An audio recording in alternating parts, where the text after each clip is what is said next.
Well, we're here for semi-final number 2. One team already booking their place in the final, the Somerset Cavaliers. They have now been there for the last 3 years. Last year they were turned back. Will they be turned back today? And joining me here at the toss, we have Danny Khan from the United States Umpires Association. Of course, the chairman, Mr. Mohammed Qureshi, and the vice chairman, Amin Markhatia. And the two captains, two friends of mine, Zishan Qureshi, captain of the Multan Sultans. He is one of the stars of the tournament so far. They're speaking a lot about his captaincy, but Shazan Babwa has won 4 US Open titles. He will want to stop Zishan as well. And he's from Trinidad and Tobago. He would have started winning titles since 2012. So Danny will give the coin now to Zishan.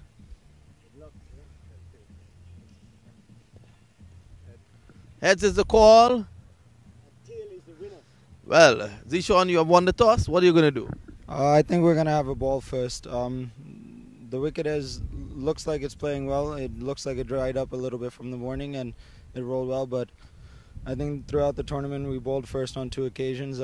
I believe in our bowlers and I think we want to chase a total. How difficult has it been leading a team with superstars? It's not difficult. Everyone has their own capabilities. Everyone knows what they're here to do. So everyone just is very serious on the field and just gives me no trouble. I know you and Babwa always have this banter going on. It continues today. Are you going to pull one on him? Yeah, we'll see what happens today. Zishan, all the best. Good luck. Thank you, sir. Of course, if Shazan can just join me. Shazan, you have been one of the most successful players in the history of this US Open. Tell us about the US Open. Oh yeah, I've been playing the US Open for probably about 9-10 years now, since in existence. It's always a tournament I look forward to, every year. I try to make myself available for this because of the the wonderful settings, and I think it's probably one of the best run tournaments in the United States. Lovely. And in the car park this morning, you told me that this is a very difficult team you're going to face. Yeah, of course, they're a star-filled team. But that doesn't hamper me any bit. I just play bat against ball. That's the way I play my game.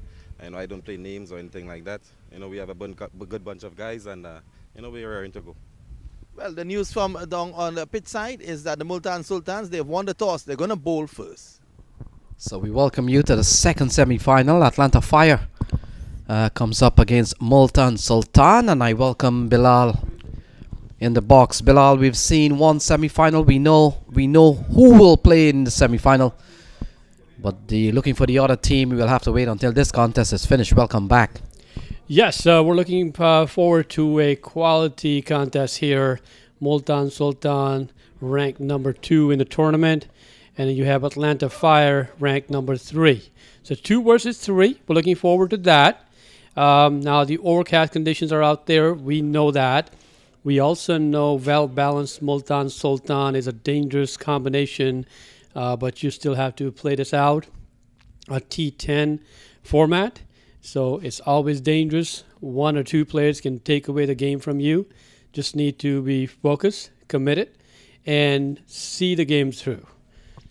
So Ali Shafiq will be the man to bowl off here for Multan Sultan.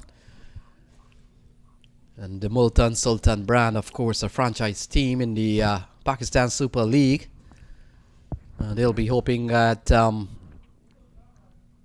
this year, Bilal, that they can move up the points standing. Got into 5th and 6th position in the last couple of years. So some work needs to be done with the Pakistan Super League Multan Sultan brand. But over here in the United States, they seem to be quite competitive here, and they are the team to beat. Yes, so this year they will be joined by Shahid Afridi, and who doesn't know Shahid Afridi? His presence will mean a lot. So we're looking forward to a better Multan Sultan in the PSL, a better show by them next year. So Ali Shafiq with a couple of balls, and in fact I was looking at the roster, possibly Imran Tahir, Junaid Khan, Zishan Asra, very exciting player. We saw him here lighting up the series. Yes, so I mean, likes of Zishan Ashraf, he has displayed great show in the local tournaments, but I mean, came through diamond category. Ali Tareen, the owner of Multan Sultan, speaks highly about him. So we'll see what they have to bring overall as Ali Shafiq comes in. So ball sliding down the leg side, and so Atlanta Fire already with a run on the board. It comes courtesy of a wide from Ali Shafiq. Damien E. Banks, a man out in the middle. And Damien E. Banks, if my memory serves me well, would have played on the California Bears last year. So he's into the semi-final, having been on the championship platform at the end of the presentation, Bilal. Always a joy to be enjoying the championship honor. So big shot here from Damien Ebanks, and he gets the run flowing off the bat, going for the Atlanta Fire. A lovely shot over the infield, and Damien Ebanks gets off the mark with a boundary. So this time coming closer to the bat, as you know, in a T10 format, once you do that, there's always a chance that ball will be over pitch, and Ebanks took full advantage, swung through. There was no long on. And now that they have fielder put in place, wider long on, so earned 4 runs. So now 5 for no loss after 3 balls. Ali Shafiq bringing his pace, bringing the heat on, and Ebanks matching the talent. So Ali Shafiq, a quality ball. Shazam Babwa running and running hard enough. In the end, well run single, a little bit risky, but another run is added to the scorecard. Bilal, let's talk about the toss in a 10-over game, considering the uncertainty of the weather condition. Do you bat? Do you bowl? You know, when Douglas Lewis has to come into play, always you want to bat second. Then you can adjust. You understand how to go about the chase. And all of that can happen. So there's always advantage for the team batting second, but you still have to chase down the score, need to contain the other team. So there's a reasonable target for you to get it done. So Ali Shafiq, 6 runs in the over so far. And Shazam Babwa can't score. So you're looking at Shazam Babwa. And there's no other player in this US Open over the years, Bilal, that has tasted more success than the man on strike there. He has led several teams into championship honors, and he's in here with a chance to go into another final, but they will have to get past the powerful Multan Sultan lineup. Yeah, Shazan, he will have to. I mean, there was the pressure on. You know, this is a do-or-die game, a semifinal, and you're up against the likes of Ali Shafiq, who is just, you know, as you can see, bowling super fast and also adjusting his pace. So ball pulled into the onside. Fielder comes around. It appears to be, we'll have to pick up the fielder. Got hands to it, so it will be considered a drop catch. Bilal, in the end, a single to Shazam Babwa. So I think it was a chance to get rid of Shazan early on. And like I was speaking about this previously, you want to get the batsmen like them up early, drop catch, and you know, just did not keep eyes on the ball until the last minute. And this could be costly for Multan Sultan. It appears to be Zishan Ashraf. Zishan, because he was, yesterday I spoke with the coach, and I was told he has some health issues. Good to see him recovered. He's normally a wicketkeeper batsman. As you can see, Malhotra, he is keeping today instead of Zishan. And, you know, he was at backward square leg and dropped the catch. Well, we'll see how much will it cost. And here comes Badri, the man who will be the make or break for Multan Sultan. So Samuel Badri comes into the attack, and Shazam Babwa, he's off and running. And as a batsman, Bilal, it's a good to get a single when you're facing some quality, really good bowler, as in the case of Samuel Badri. Yeah, so Damien, as you can see, he's going to be facing Badri now. Atlanta Fire, they better have a plan against Badri. We have seen for the past several games, he comes in and gets 1 or 2 wickets or a wicket made an over. So they must have a plan. If they lose wickets against Badri, it will be, it will become super difficult for them. Oh, well, this one, Ebanks has launched this one into the onside and has cleared the rope. And so Damien Ebanks has come out here swinging. And swinging he does successfully. He picks up a maximum. And that's a good looking shot from Damien Ebanks. So Damien Ebanks used the advantage of a lefty facing a leg spinner. So you can see now Badri had to be spot on. He saw the ball early on and launched it over the deep mid-wicket area, sort of out of the ground. Big hit, and Badri is under pressure right away. Yeah, Damien Ebanks has really come out here with positive intent. And the fact is, Bilal, you've been told, and I think you've played the game well enough to know you're always being told or advised you don't play names, you play the ball. That's right, absolutely. And that's what Damien is doing. So ball cut away. Half stopped by the man. Saved, might have saved more than a couple of runs. So they come back for 2. And so Damien Ebanks, as the board says, he goes up to 13 and 16 on the board. So Badri now will still be facing Damien Ebanks. So Badri, an international player that has done well with his leg spin bowling all over the world. And of course, his bowling is so good, Bilal, that he's a sought after player while at the end pretty much of his international career. Still one of the quality bowlers in franchise cricket. Had stints with Chennai Super Kings, RCB at one time. Delhi Daredevils, or Delhi Capitals. So ball worked into the onside here by Shazam Babwa. So very productive over here for the Atlanta Fires.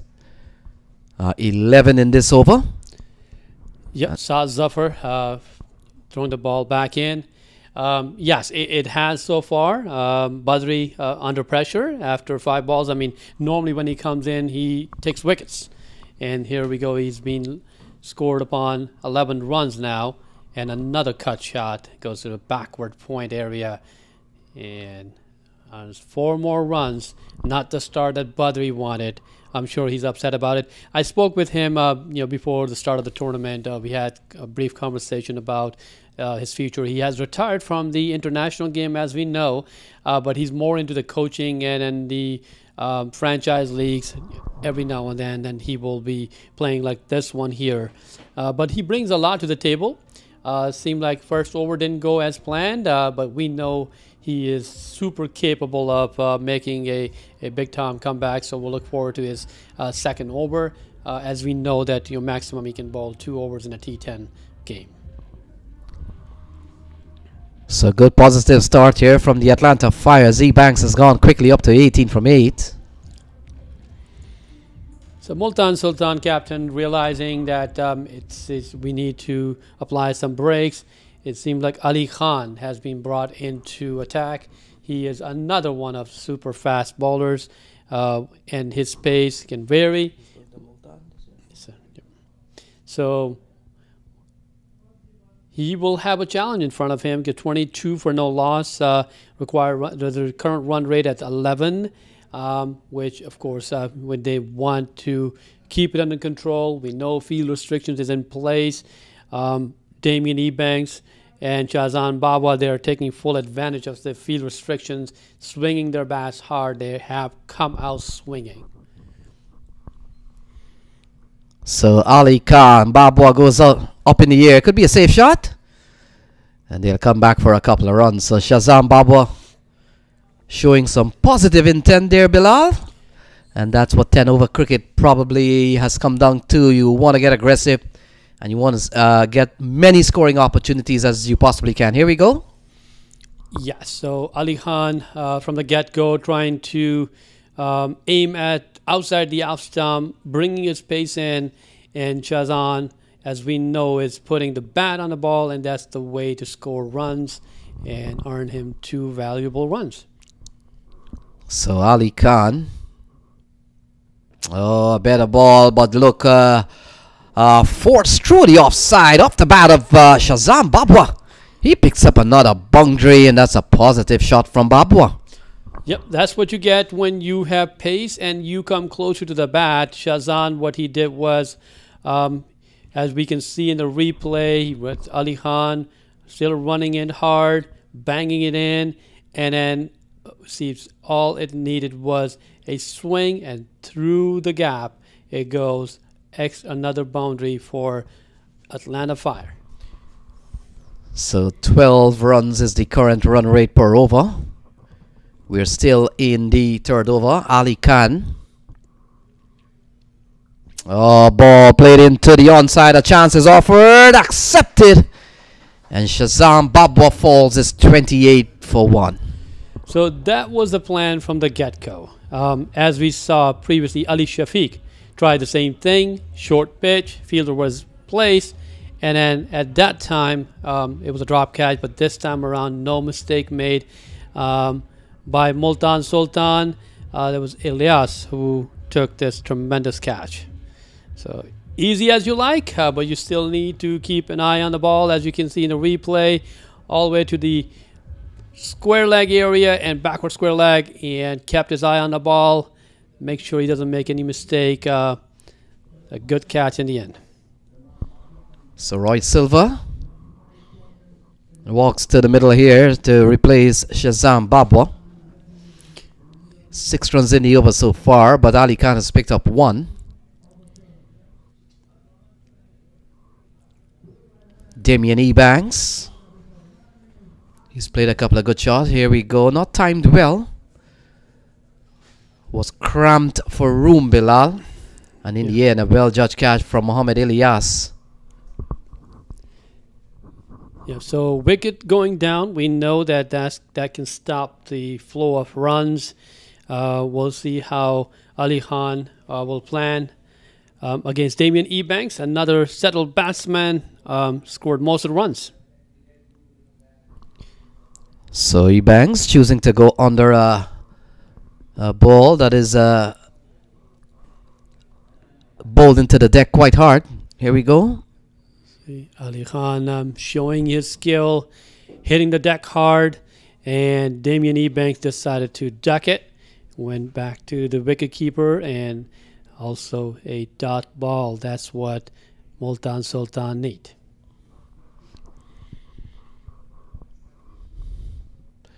So Roy Silva, the new batsman, the man at the non-striker's end, but we're watching Damien Ebanks facing up to Ali Khan. They've lost Shazam Babwa.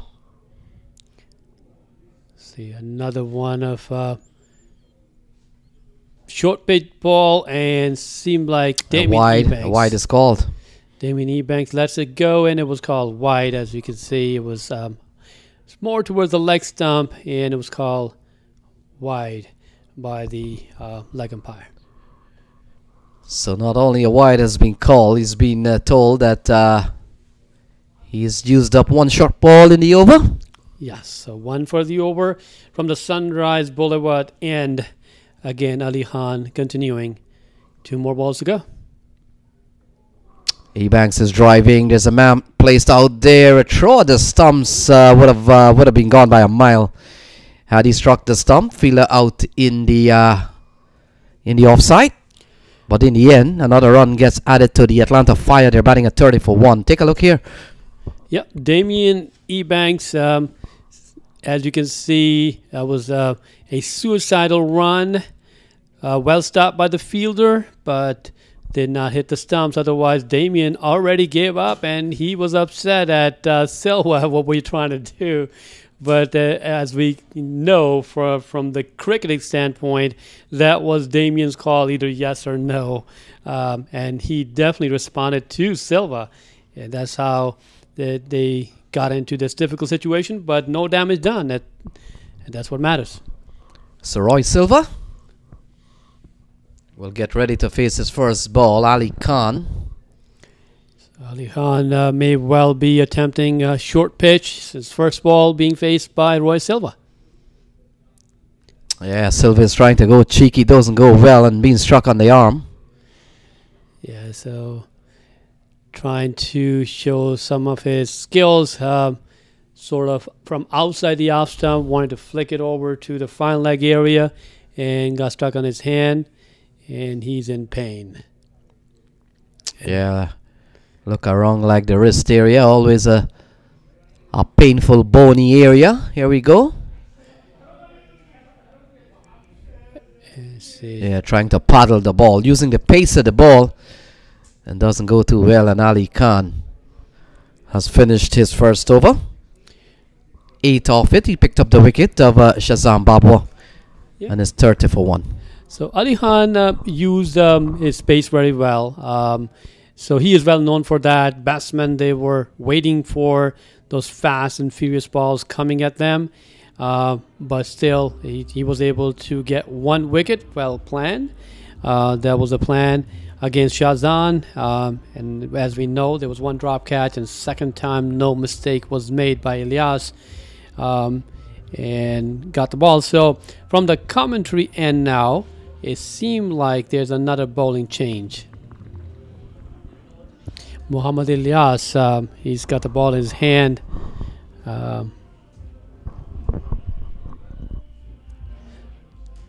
So time for Multan Sultan to regroup. Run rate is at 10 now, which is manageable, as we know, because if you are going for about 90 to 100 runs in 10 over game, if you have a good batting lineup, you can always chase that down. So it appears Roy Silva will take a break from the middle. Struck on the hand by a quick delivery from Ali Khan. So a little bit of setback here for the Atlanta Fires. Bilal, he's one of the top batters. Yes, indeed. Especially you want batsmen like those to face most of the deliveries. Even if he comes back at a later stage, over number 8, 9, or 10, he won't be able to dent much for Multan Sultan. He won't be able to score that many runs at that point. But we'll see how things go. Bowling change. Muhammad Ilyas comes into play. And he's also one of those medium fast bowlers. And accuracy, line and length, that's what he's known for. Another one of those Multan Sultan players. He's from Peshawar, from the KPK area of Pakistan. So I spoke with him. Another passionate young man is ready to show his skill set. And we'll see what he can accomplish in this do-or-die game, a semi-final game, under pressure. You have a well-set batsman, Damien Ebanks, and you have to face him.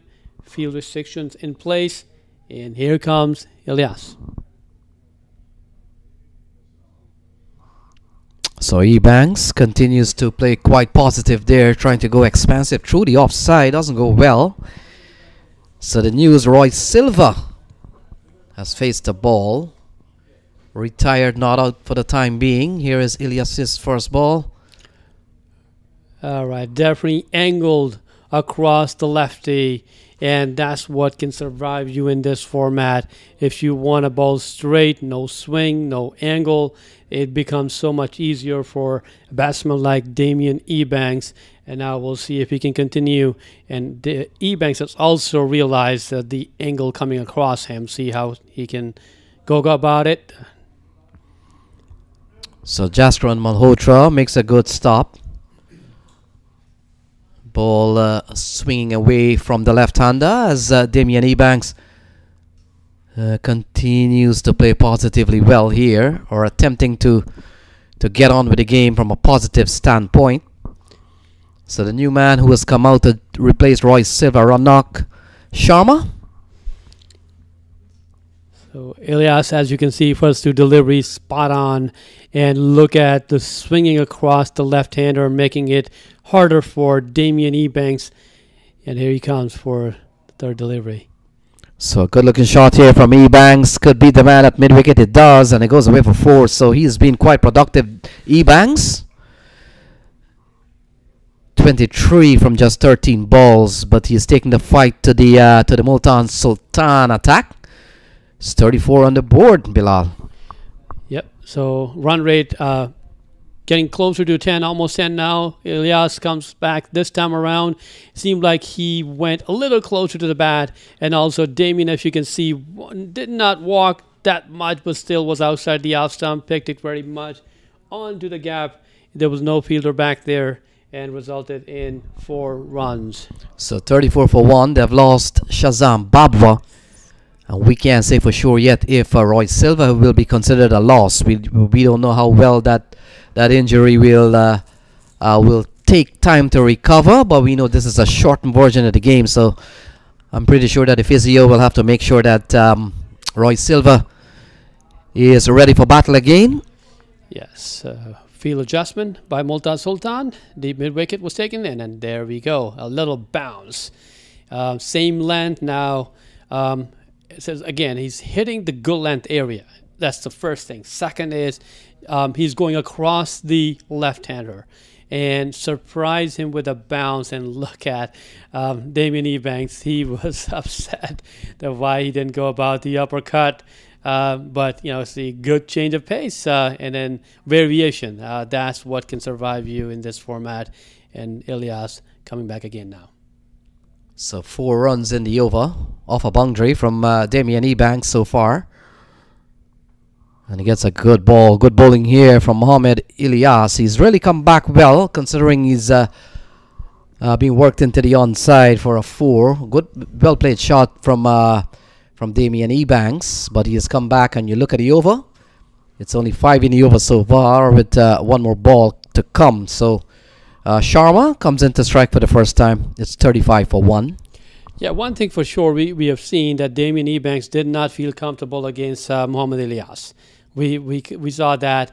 So now that Sharma, he will be facing his first ball.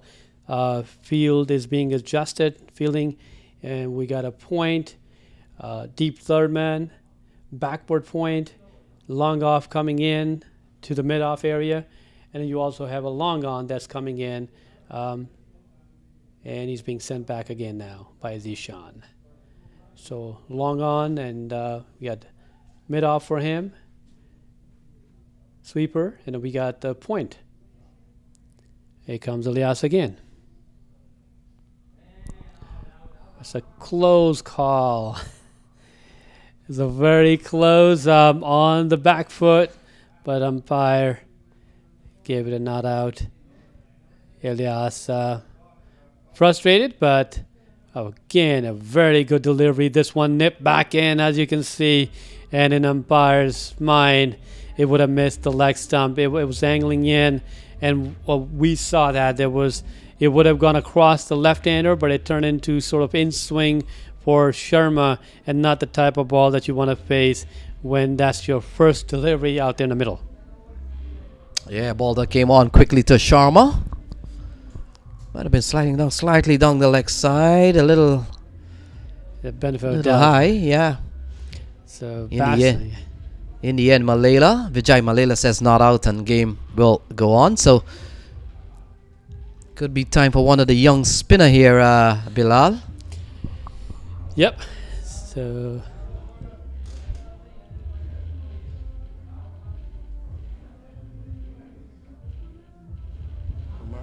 yeah, Omar Khan, young rising star, has been brought in now. Again, part of the Multan Sultan.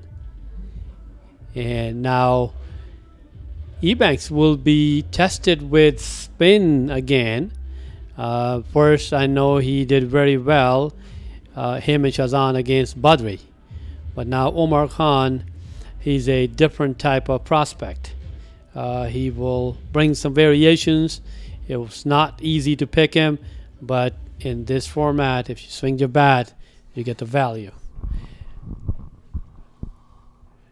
Left arm, Omar Khan. Over to the fine leg area.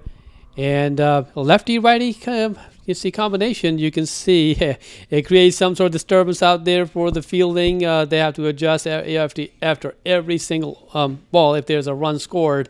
And same goes for the umpires, but I'm sure they would love to break this combination. We're looking at the field position. So fielders are still moving around. You got the backward square leg, deep mid wicket in place. You have fine leg, short third man, gully, and backward point. So it was placed straight to short cover area. So Sharma comes out here because Roy Silva has taken a little absence from the middle, struck on the hand.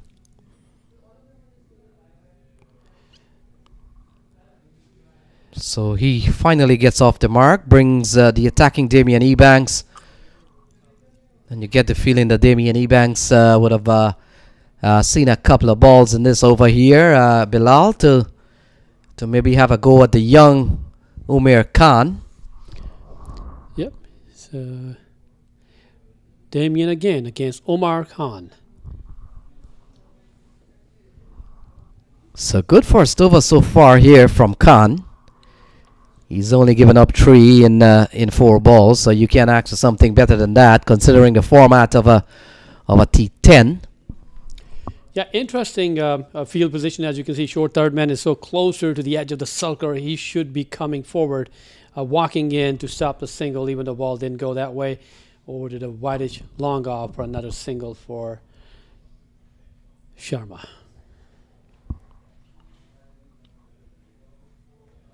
So Khan, a very, very tidy over with 1 ball remaining. And Ebanks looking for a launch. Doesn't time it well, doesn't get the elevation. And you've got to consider bowling here from Umar Khan. He's come up well, very well with a good over that only cost Multan Sultan 5 runs. Any day, Bilal, you'll take that and say thank you very much. Oh, especially in the conditions as what they were experiencing. Fiery start by Ebanks and Shazan, and now it's 40 for 1 after 5 overs. Run rate at 8. I'm sure Zishan, Multan, Sultan's captain must be happy about it, but they need to make sure that they get rid of Damien Ebanks quickly to control the damage. The last 5 overs, as we know, will be fireworks. So want to say a special good evening to my good friend Faisal Shah, somewhere in Georgia. So Faisal Shah, my very good friend, he's been my co-commentator for some events. So I want to say a special good evening to Mr. Faisal Shah. 40 for 1 as we welcome back Ian Thomas as Mohammed Ilyas charges in. And ball cut away. That's a good looking shot from Damien Ebanks running up towards the backward point boundary. And welcome back Ian Thomas. It appears that as soon as you walk into the box, Atlanta Fire has struck another boundary. So maybe they will hire you as their official commentator on their next assignment. What happened? I know Damien Ebanks very well. You know, he's from the same island that I'm from, Jamaica, St. Elizabeth guy. So, you know, I know him. So probably saw that I was coming in the box. He wanted to give me something to commentate about. So good going by Damien. I've been watching him and he's playing some good shot, you know. Just a little troubled earlier over, but he still managed to get a 4. But I think he will be batting through this innings, you know, as his inning will be very important to the Atlanta Fire. Yeah, Ebanks have come out with very positive intent, and so far, so good. No elevation, but it'll pick up a single run as the ball goes up to Glenn, out in the deep.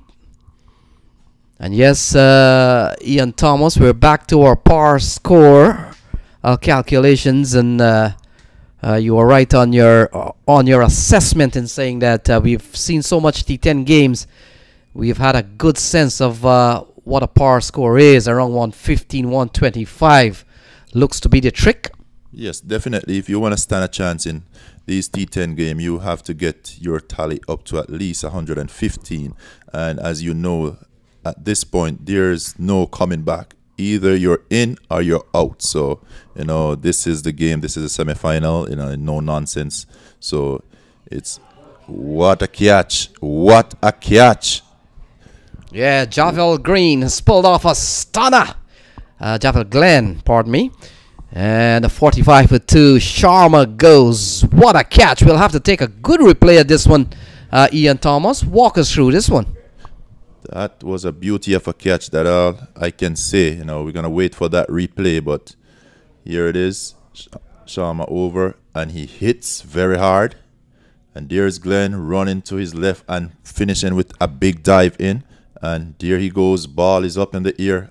I'm the man. That's a Talawa. Yeah, so Glenn played for the Talawa. You know, he has experience. He's a very good fielder, very good batsman, hard-hitting batsman. And that was a well-judged catch. Good catch to him. Atlanta Fire now lost their second wicket. You know, 45 for 2. That one was really hit hard. So your timing had to be on right there, and his timing was on. Straight in the hand, and it never have any chance of coming out. Great catch.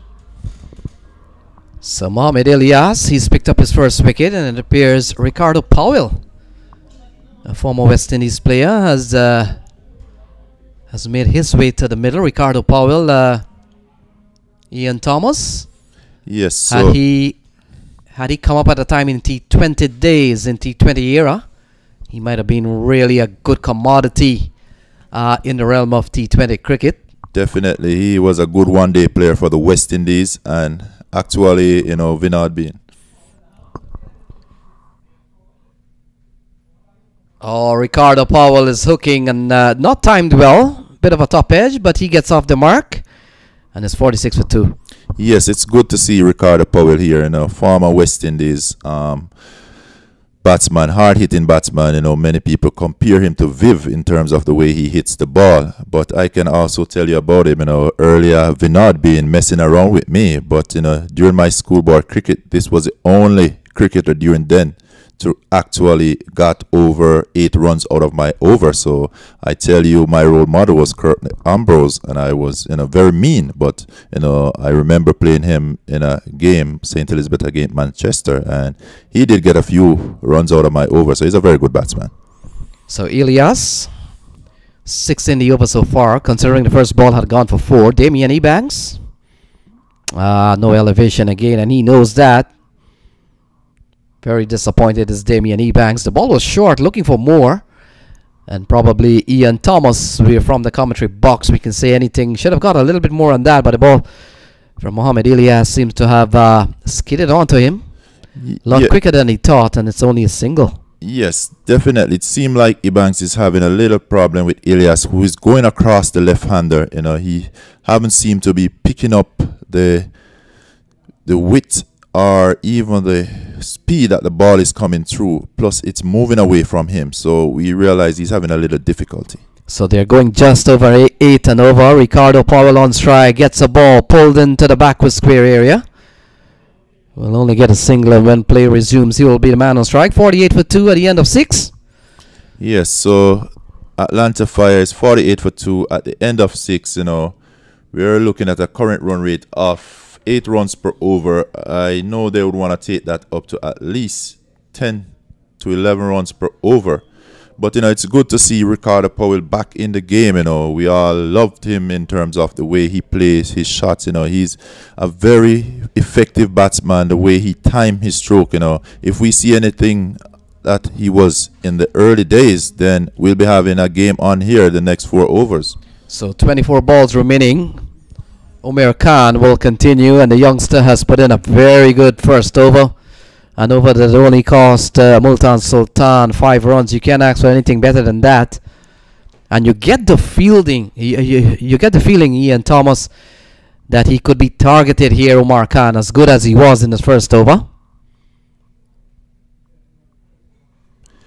Definitely, you know, he's going to be targeted here because, you know, this is a dying moment of the game. The last 4 overs to go, you know, Atlanta Fire know they need runs if they're going to have any chance against this Multan Sultan team here, they will have to make over 115 runs, I'll say, because this lineup is a very big lineup. So from here on, I think they're going to turn on the fire. So Khan again, Ricardo Powell has used up a couple of dot balls to start with. So good advantage so far in this over to Umair Khan. Yes, the youngster is bowling pretty good. He's using, his head in terms of the way he's pitching, and well played there by Ricardo Powell down onto long off. He only get a single, and that is good bowling by Khan there. So if you're just joining in the broadcast, this is the second semi-final with the New Somerset Cavaliers have made it to the final two. And Cavaliers, I'm pretty sure somewhere in the ground, Ian Thomas just watching to see who they will face and size up the plan and strategy, whichever one goes through. Definitely, because we realize the Somerset Cavalier, they have their game plan on from day one.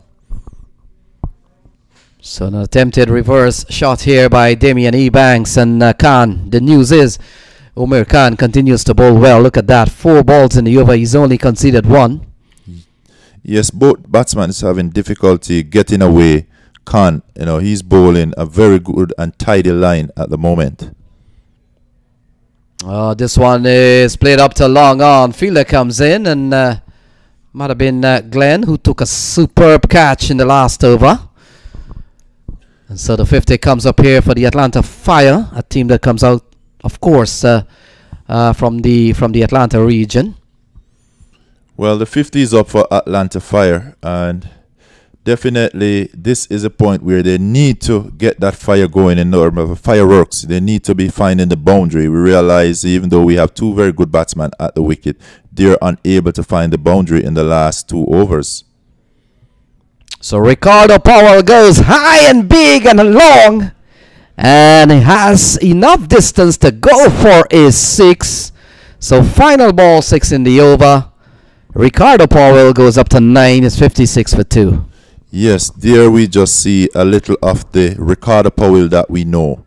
The Ricardo Powell who is not afraid to go through with his shot. And there he is. Can't give him too much there, throw it up, and he really went for it. And that's a wonderful 6 by Ricardo Powell. So let's see if the fire is on now for the Atlanta Fire, who is now 56 for 2 in the 7th over. So 18 balls remaining. They're going at exactly 8 runs and over. And you've got a target, as we have seen from the other T10 games. You've got to look at 115, 125. We saw getting 105, 110. It's not going to hold up. And considering the Multan Sultan US All-Stars, they come with a stacked up squad of some top players. Zishan Ashraf, Jaskaran Malhotra. Some of the top batters there, and it's going to be a tough team to really post a modest score too.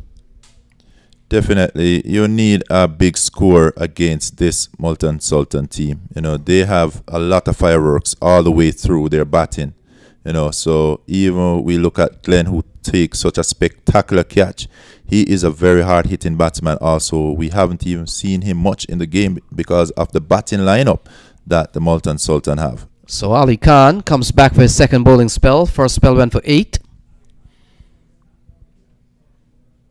Damien Ebanks, he's batted well so far.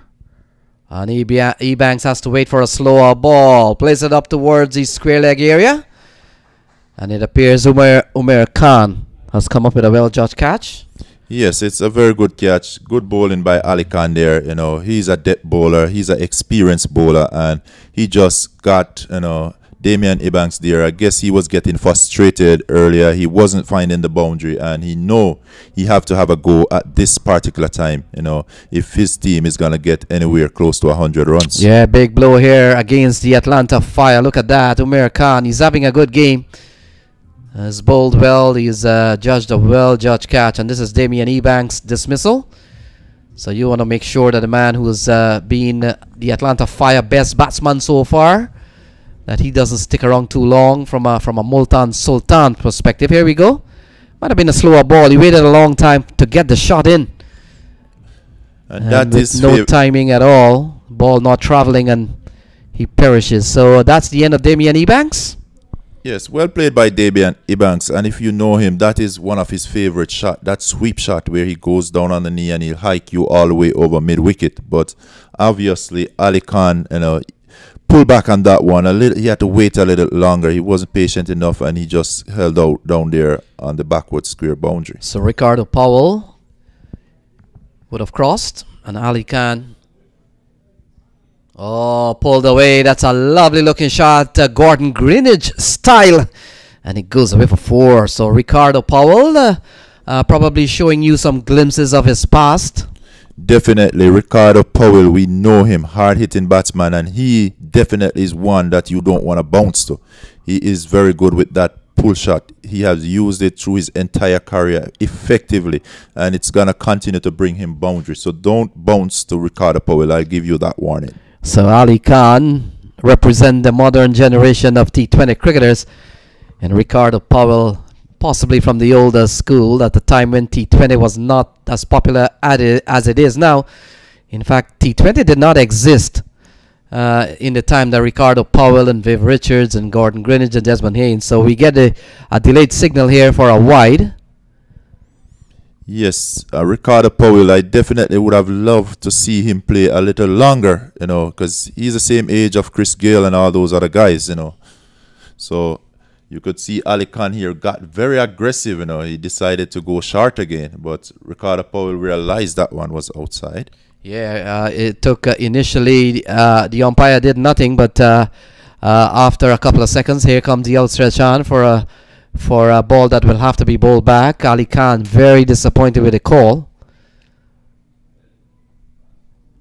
And so Ricardo Powell will have to face an extra ball. So here is Ali Khan. Slower ball to great effect, and what a slower ball become in modern day cricket. Ian Thomas to great effect, trying to get the batsman timing off. Yes, we realize that the bowlers who are able to use that slower ball, who are able to master it, can be very effective. So when you are a bowler and you're coming in, you got to know how to master the length, the line, the width, and also the speed, how you vary it. That can put a batsman in trouble. So ball goes down the leg side. Could be 4 leg byes here. We'll wait and see. I think he got it's gone away for 4 runs. So 4 runs off the bat of Ricardo Powell. And so 9 runs in the over so far. So 17 runs to Ricardo Powell from 9 balls. So you'd say he's on fire. He's picking up the temper here. He knows that they desire some great hitting, and he's getting the boundary. He's finding the boundary. That's the 3rd boundary for him right there. So good going there by Ricardo Powell.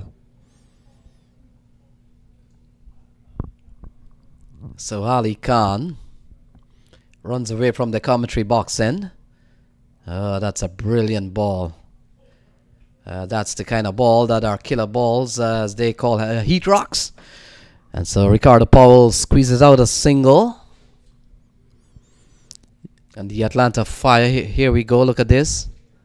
Ball with pace, ball with swing. And it's pitched right in the area that is almost impossible to play. That was a perfect Yorker.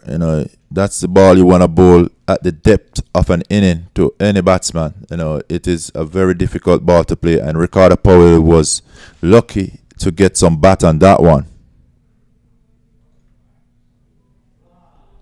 So it could be a leg by here. We'll wait and see as Batu Singh, Saiba Batu Singh. And so leg by is the call. 67 for 3.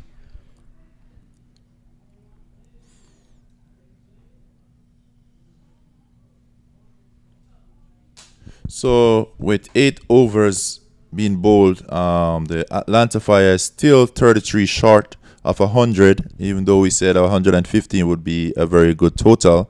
So at this time, I think the Multan Sultan would be pretty comfortable with the way they're bowling in terms of the runs. We know the batting lineup that they have. 100 runs is never going to be a challenge for them, and this may be the game of the game for this 7 finals here this evening.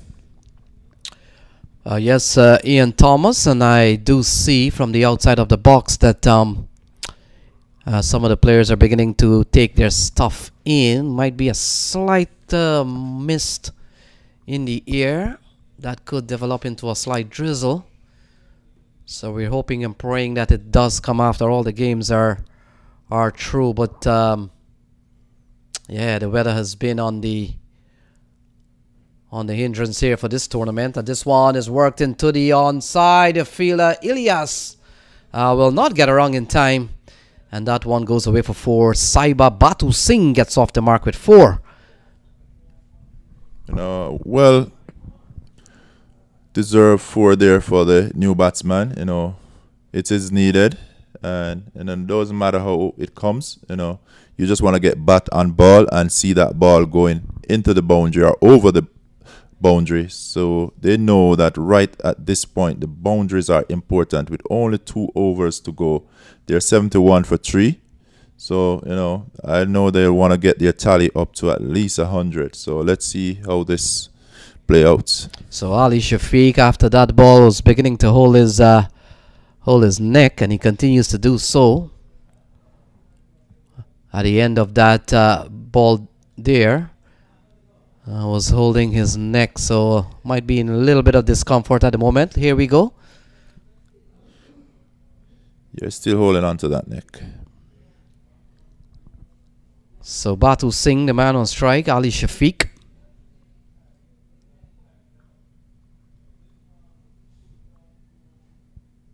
So 10 balls remaining here. They're going at over 8 and over 8.6.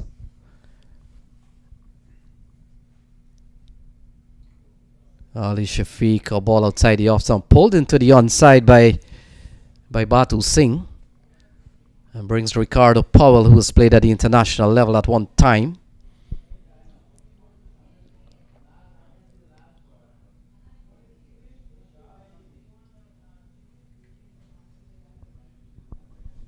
So still overcast condition here in Lauderhill. Not timed well in the inner portion of the bat. And so Ali Shafiq, relatively, he's bowled an over that has gone for 6.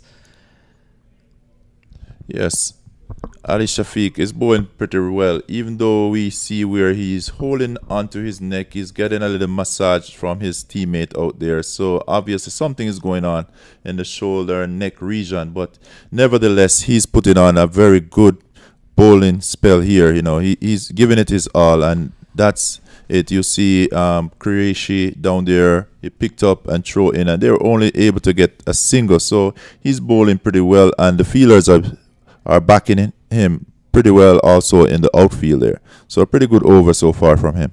Yeah, fast bowling is a skill that really puts the body under a lot of stress, all the joints, all the bones, and certainly all the muscles. This one is pulled. Well, look at that.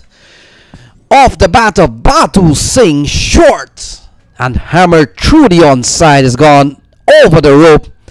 And that's a good looking shot from Saiba Batu Singh, 79 for 3. That was a masterpiece of a shot there, Was short as we see the bowler come in, put it in, and he just hammered that one over the mid-wicket boundary and into the fence. Well executed. Good shot by Batu Singh. So 79 on the board. They're short 21 so far for the 3-figure mark.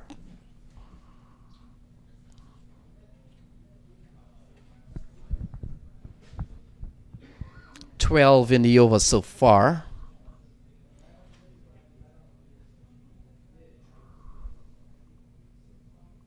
Oh. Yeah, he played at a wide ball. That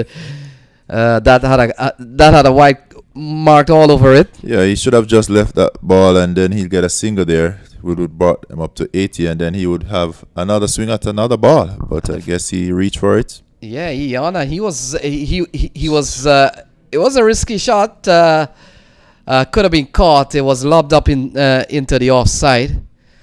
Thankfully for the Atlanta Fire, he survives and gets a single. And that put the hard-hitting Ricardo Powell back on strike.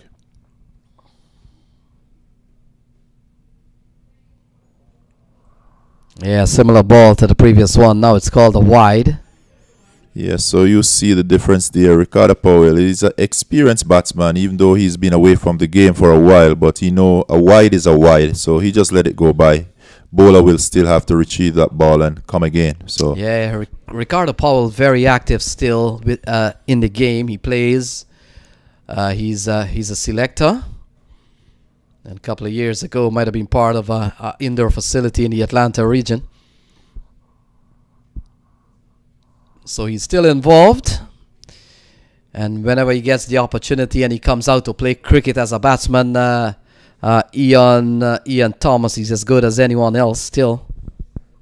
So I see Lenny Archibald, he's there in New York, so he would have seen some of the games that we're not able to see down here in South Florida. So it's a very good thing that we still have him playing, you know, because he's a batsman that I really enjoy watching, you know.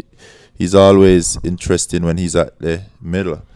So we see Ali Shafiq is probably going to make his way off as he continues to hold his neck, as Samuel Badri will get the final over.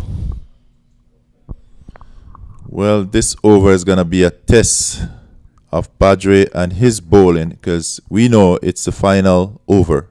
And as a batsman with still 7 wickets in hand, you're just going to go at it.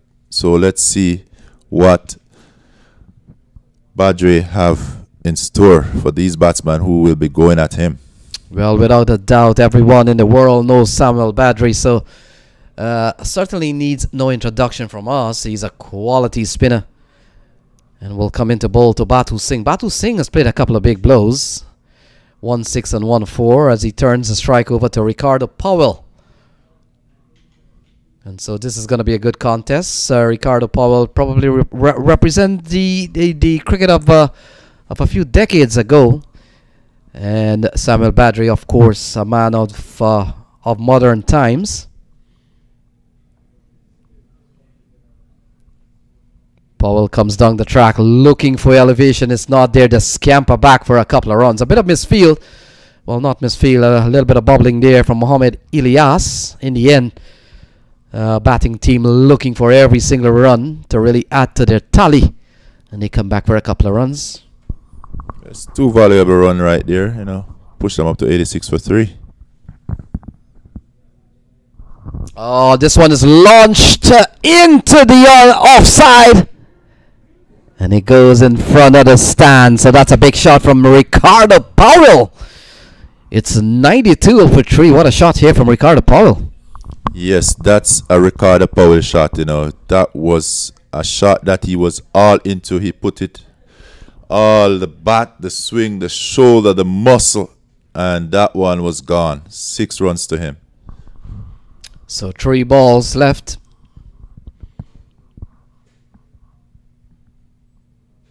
Yeah, Fuller. Oh, what a shot off the back foot this time. Same result. He goes away for another maximum off the bat of Ricardo Powell. Consecutive 6s here. Atlanta Fire has crossed, in fact, at 98 for 3. And they're on the verge. Look at that. Off the back foot. Goes deep in his crease. And the rest is history, as they say. Yes, so that's Ricardo Powell in his days. That's what we are used to, and that's what the fans want to see, Ricardo Powell at his best. Oh, another one. All the ease in the world. Oh, what a shot. What a shot. Shot of the day. Comes down the track. Get to the pitch of the ball. Straight down the ground. Off the bowling of Samuel Badri. 21 runs in the over, 3 6s off the bat of Ricardo Powell. Look at that. Those were 3 huge 6s. This one coming to us right here in the commentary box. You know, well hit by Ricardo Powell. So the 100 is up. Final ball. 21 in the over. Ricardo Powell. Oh, he gets another one towards the offside. Not timed well. They're going to look for 2. Fielder comes around. Umair Khan can't prevent a couple of runs. So the Atlanta Fire will end at 106 for 3. And what an over here for the Atlanta Fire. 23 runs from Samuel Badri. Ricardo Powell has slammed 43 from just 17 ball. What a batting display from a former man who has played at the highest level. Yes, sir, Lenny. We knew this would be coming. It's either him or Badre. We know this was the final over of their inning, and there is no other way to go but to go for boundaries. And did Ricardo Powell give it to the senior bowler? But we got to give it up to him. You know, he have bowled well during his spell, Badre. And the final reading here is Ebanks was very valuable. He made 34. Other than that, it's Ricardo Powell, 43 from 17, and Boostin 13, who actually got into double figures for the Atlanta Fire. So at the close, they're 106 for 3. With the bowling, we have Shafiq, who bowled 2 over for 23 runs. Badre, he was a bit expensive today, 2 for 38. Ali Khan, 2 for 18. And Ilyas, who had 2 for 13. And Khan had 2 for 13. So pretty good game. You know, I would say this one is evenly poised. Two very good team. You know, they play attractive cricket, and let's see what the final session will be. So we'll take a little break and see you guys back. And we just want to thank you guys for watching live on MAQ TV, and for all of our Facebook fans who've been watching and sharing. We just want to say thank you. See you when the game resumes.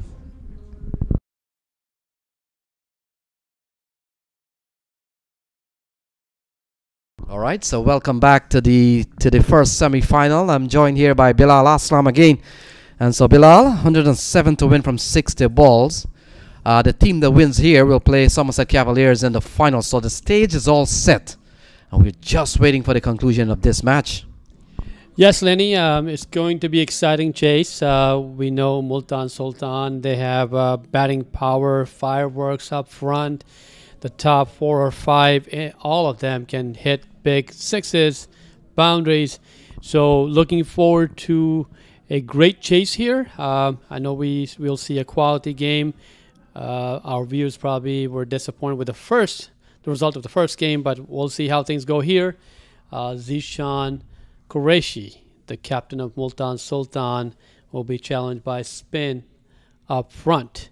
Yeah, Shazam Babwa is a very experienced bowler, and as we've been mentioning all throughout this tournament, if there's a man you want to give, if at the end of 11 years you want to give a man of all these tournaments, then it could be that off spinner there, Shazam Babwa. He's been there, done that. He's captain units that have always won, and the way it seems, if you want to win this championship, number one, get Shazam Babwa on your side. If you play the game of probability, then Shazam Babwa is a good man for you to have on your team. Yeah, so interesting field set for Zishan Ashraf, the star batsman from Multan Sultan. Got the deep mid wicket, Wadish long on, and the point cover area, and then mid off. Yeah, he got 86 the other night. In fact, last night, and Bilal, I was looking through the records. They've only been. Oh, he goes high in the air, mid wicket. Will not come into play. It has gone over the rope, and so Zishan Ashraf wasted no time. First ball he is taken out of the park. Right, bang, big time hit. It was in the slot. He didn't want to wait, and it was middle of the bat. As you can see, went out of the ground, even though deep mid wicket was in place. And look at the talent of the guy. He was not imitated by the field placement. Still went with a shot. So big shot here from Ashraf. He gets going with a 6. And he comes on the track through the offside. 1 bounce 4. Not a commanding shot from the left-hander. And it's 10 and 2 balls for him. Yeah, this time around, what he was looking for, he knew that there's no deep fielder in place on the off stump. The ball was on the off. He played through the shot, and this is not risky at all. 0 risk, but he earned 4 runs. Yeah, good timing. Good timing. He gets to the pitch of the ball, and he hits it hard. So a couple of classy shots here from Zishan Ashraf. He's simply continued from where he left off yesterday. Got 86, and we were wondering if he could have gotten 100. Well, if he had gotten 100 last night, it would have been the second 100 of the tournament. Delray Rollins out of Bermuda scored the only century in the series, as this one is worked into the onside. Chris Powell, the fielder, out in the deep. And so Zishan Ashraf gives up the strike to Zishan Qureshi. 12 runs on the board already. This one went to whitish long on. It was cut away quickly. Only a single. Zishan Qureshi in action now. So a good start here from the Multan Sultan US All-Stars unit. 12 in the over so far with still a couple of balls remaining. So ball tugged into the onside. Qureshi has been strong on the offside in this series. And he's looking for that big extra cover hoist that has really fetched him quite a bit of runs this series. Yep, played through it. There was a deep mid-wicket in place. Got a single. One more ball to go. 13 so far from the 5 deliveries. Zishan Ashraf again. So there's deep mid-wicket and whitish long on in place for him. Last ball to come.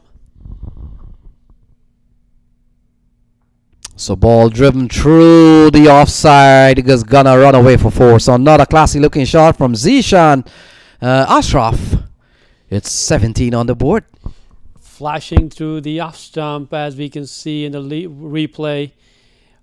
Waited for a ball on the back foot and went to the point area. There's no fielder in the outfield on the off stump and earned him 4 valuable runs. 17 on the board.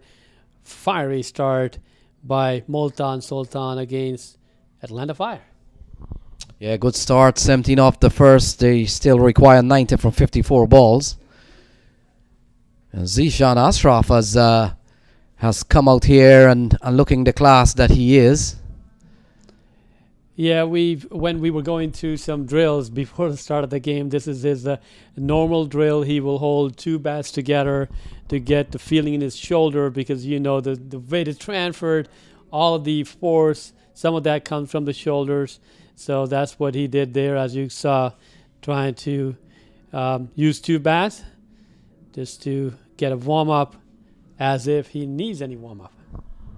Yeah, he's been classy in this tournament. And he's going to be a key man here for Multan Sultan.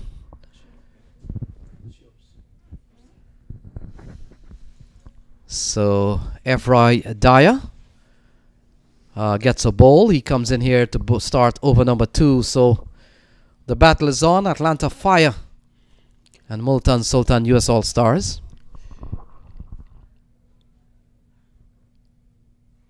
Efroy Dyer now will bowl to Zishan Qureshi, and we know he loves to bat against pace. Not that, you know, he's got weakness against the spin bowler, but here he comes.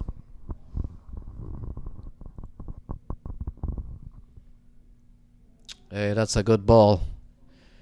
That's a challenging ball and could be leg by here, so they scamper through for 1.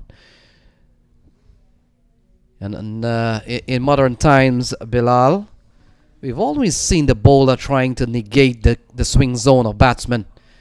And one of the plan is to bowl into the pad of the batsman sometimes. Yeah, seemed like that's the plan from Atlanta Fire. They saw Zishan. He creates that room for himself, steps back a little bit. If you bowl him somewhere on the leg stump, middle stump, he will hammer it over long off. And this time around, Dyer made sure that he chases the batsman. He followed him, and that's how there was only 1 for leg by. So this is going to be interesting. Zishan Ashraf has all the shots in the world, and with a little pace on the ball, he's going to fancy his chance to go through the offside. Is the power play period with only a couple of fielders outside. So the stage is all set. Ashraf on 15. Oh, ball cut away towards the 3rd man area. So you've got to say that Dyer has enjoyed some minor triumph so far in the over. Bilal? Yes, bowling according to the field. That's the plan from him.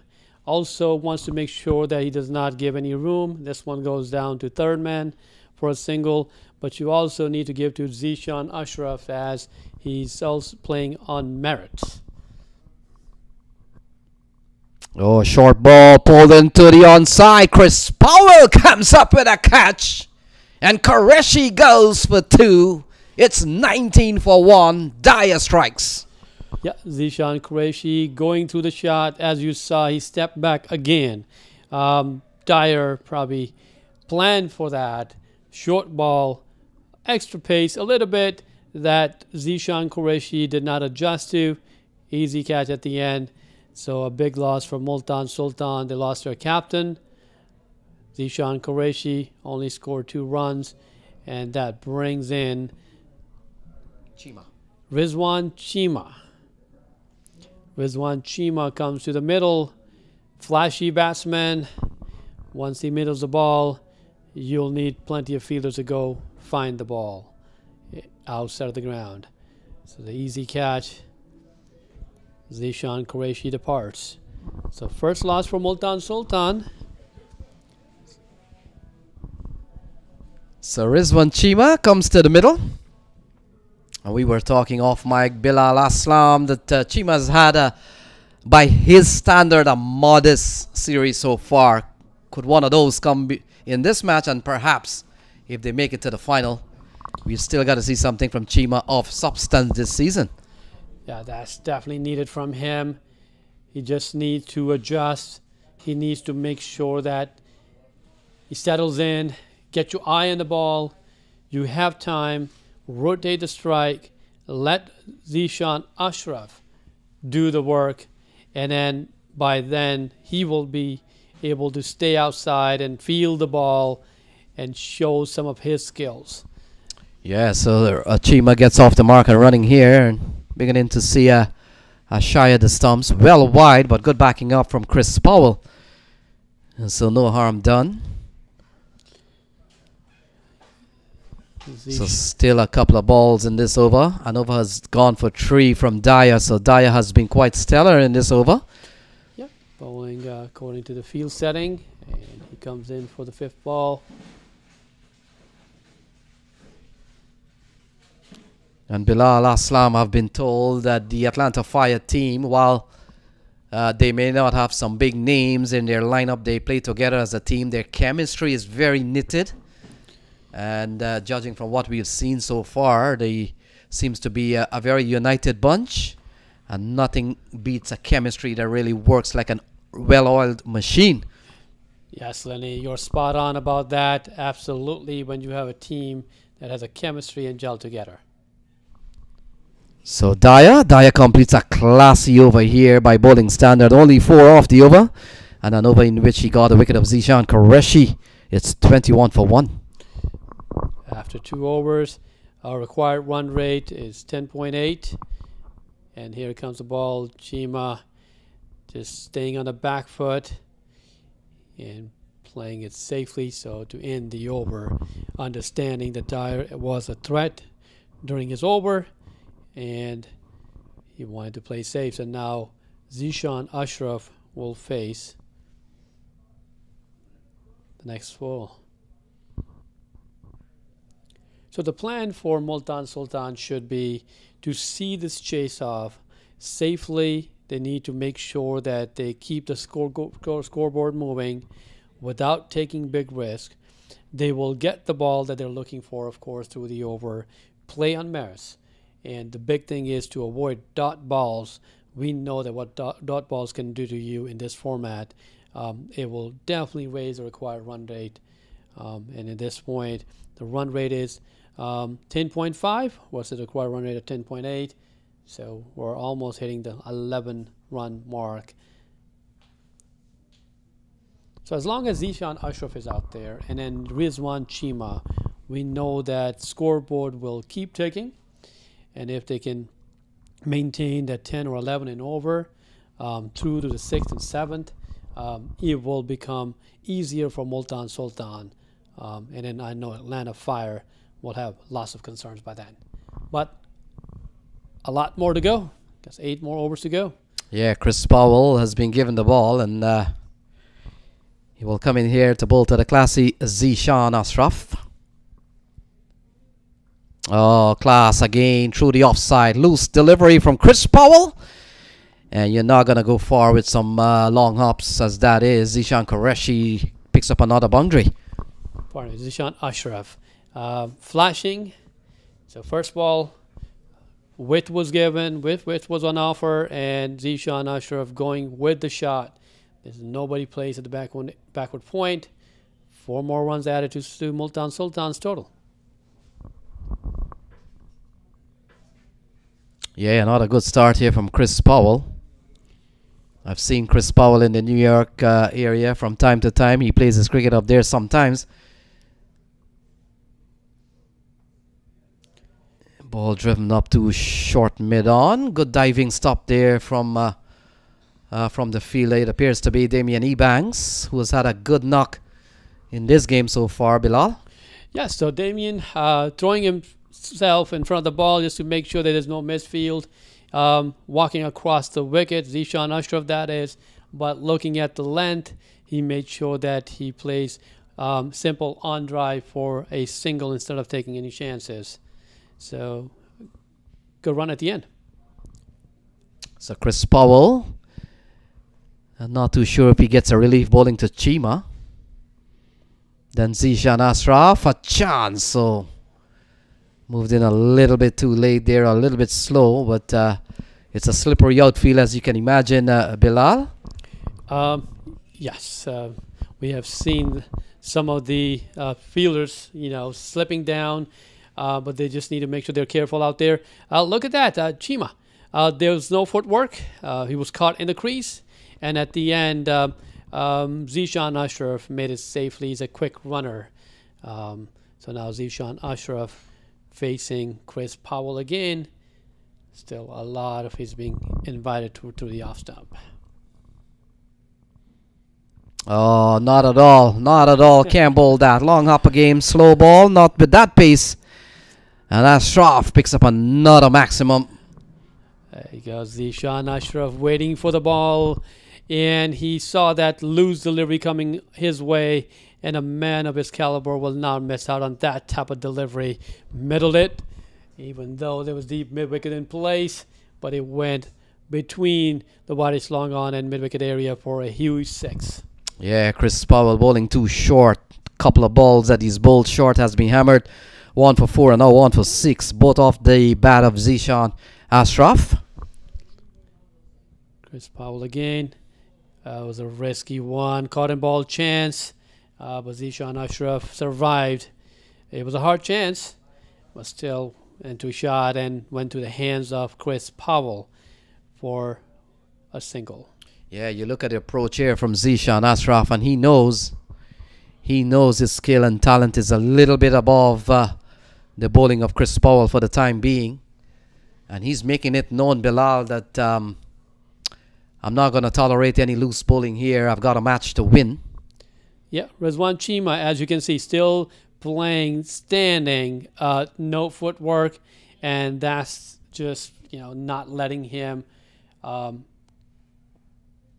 play those big shots. And, the bowler realizes that he's just stuck in his crease.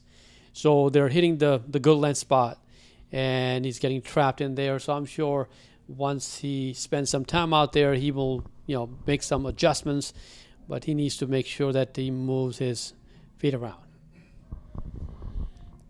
So 36 for 1. You look at the scorecard. Chimon 4 of 4. Ashraf has gone fluently again. He's looking for another big innings. He's been the bedrock of the Multan Sultan batting lineup this season, Bilal. And certainly he's among the runs again. He's 29 from just 10 balls. Yes, so Multan Sultan's owner, Ali Tareen, he's here. He's one of the spectators. I'm sure he's watching closely. So he was picked in the diamond category for a reason, based on his game, his talent. But he is putting up a show, 2 games in a row. Yes, he's a classy batsman. He has the numbers to show for it. And Sharma comes into the attack here. So a big job to be done here by the Atlanta Fires. The current run rate is 12 and over. Yeah, Ronak Sharma, and we see the field placement. You have a wide-ish long on. You have sort of long off and a sweeper. So 3 fielders outside the ring. And Ronak Sharma will try to contain ever flashy Zishan Ashraf. Yeah, Ashraf has had a good series. May have missed out on 100 yesterday. But the only centurion in the series has been Bermuda national player and Sussex batsman Delray Rollins out of the Atlanta Paramveers. So I would want to think, and I don't have all those figures with me, I would want to think the second best highest individual scorer would have to be off the bat of Ashraf. Yep. And he's had a big series. That's right.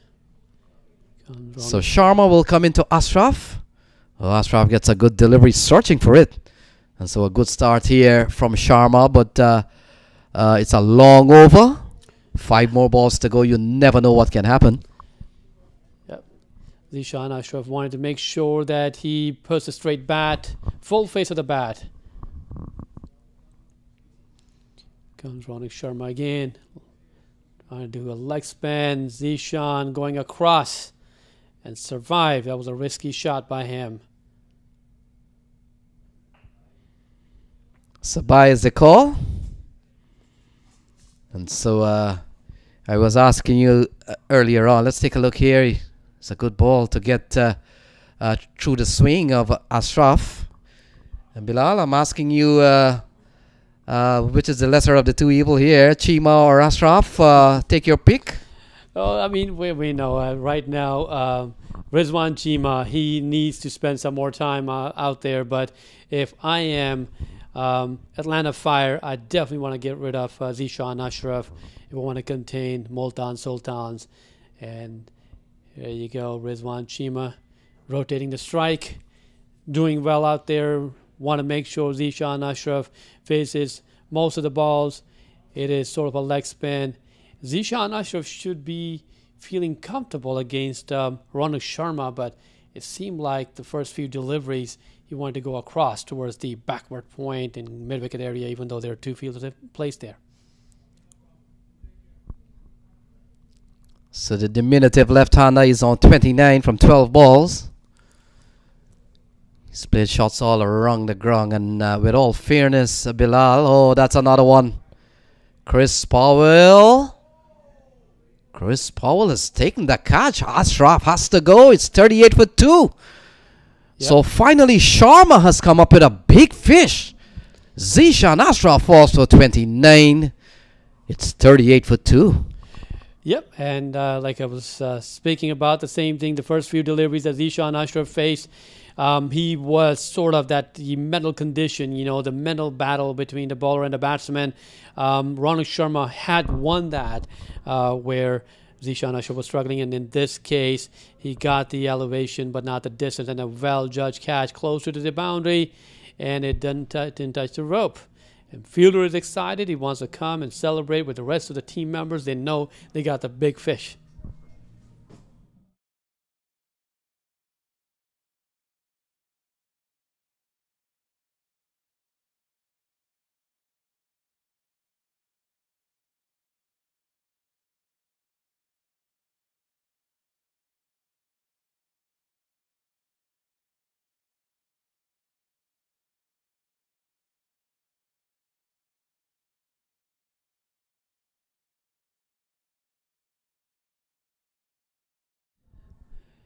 Yeah, very well judged catch there. And it seemed like they can apply some breaks to Multan Sultan, which brings Glenn to the middle. Yes, Bilal, when catches like those send back some of the big batsmen, the team even regroups to a tighter unit. And I get a feeling that Multan Sultan will have to play very good cricket from here on. Yep, they just need to make sure that they keep up with the pace. So Rizwan Chima would have run down during the course of that dismissal, so he becomes the man on strike as Javel Glenn comes in at number 4 ahead of Jaskaran Malhotra. Yeah, Javel Glenn, he has to carry the team now.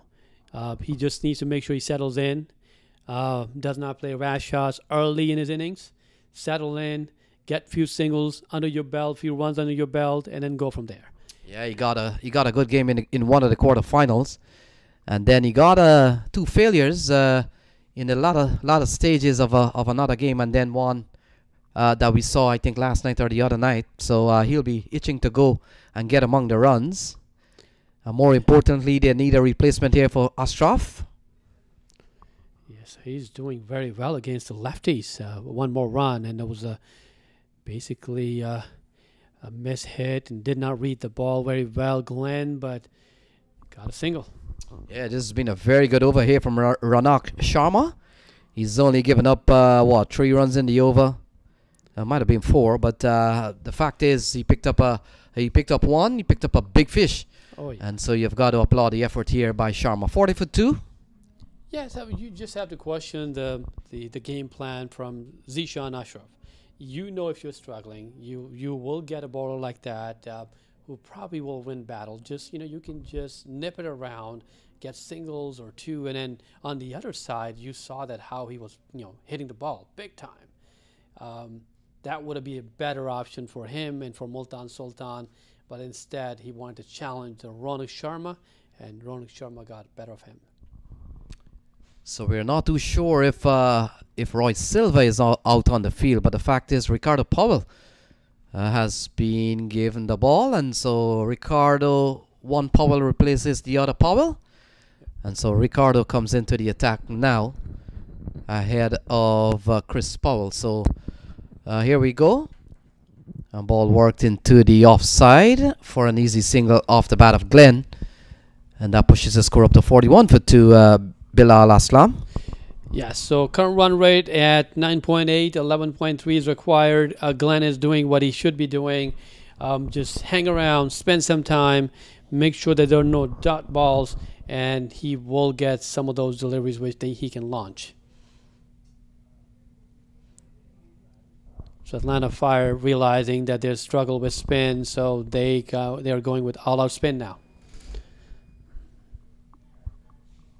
Oh, Chima has launched this one over long on. It's gone all the way. So Rizwan Chima, he gets going with, let's see, that's his first maximum. In fact, his first boundary is 47 for 2. Look at that. Yeah, he starts out with a big 6, wide-edge long on. You can see in the slot he could not wait and gave it all. Went out of the boundary. 6 runs, valuable runs from Multan Sultan. So a good comeback ball here from Ricardo Powell. 7 in the over so far. 1-6 and a single. Yeah, Rizwan Chima missing out on that one too. Yeah, wide. So this one will have to be rebowled here. So under pressure is Ricardo Powell. Yes, Ricardo Powell has no time, but he just needs to make sure that he bowls a good ball. Oh, this one is worked into the... Oh, my goodness. What a save there. Saving a boundary. Saving couple of runs. And what looked like 4 written all over it at one point, Bilal, becomes only 2. Look at that. Yeah, Rizwan Chima going out there, and it was a wonderful effort. Clean efforts, putting the ball back into play. While that happened, we saw there was a close run-out chance against Glenn. Yeah, Zain Saeed appears to be the fielder. Zain Saeed. And he's done well. And T20 cricket or limited over cricket is not all about batting and bowling. But a major part these days has been about fielding and saving runs. There we go. Rizwan Chima, with all the ease in the world, smashes this one straight down the ground into the left of the come box. And so 16 runs off that over. 2 6s off the bat of Rizwan Chima. Rizwan Chima coming into action now, playing the straight, safer option. He gave himself a room, middle of the bat, and went all the way right to the whitish long off area. Another 6. And this is what I was talking about. You just have to wait for bad deliveries instead of taking your chances, and that's what happened with Zishan Ashraf. But seemed like the damage is under control now. You got Glenn and Chima going well.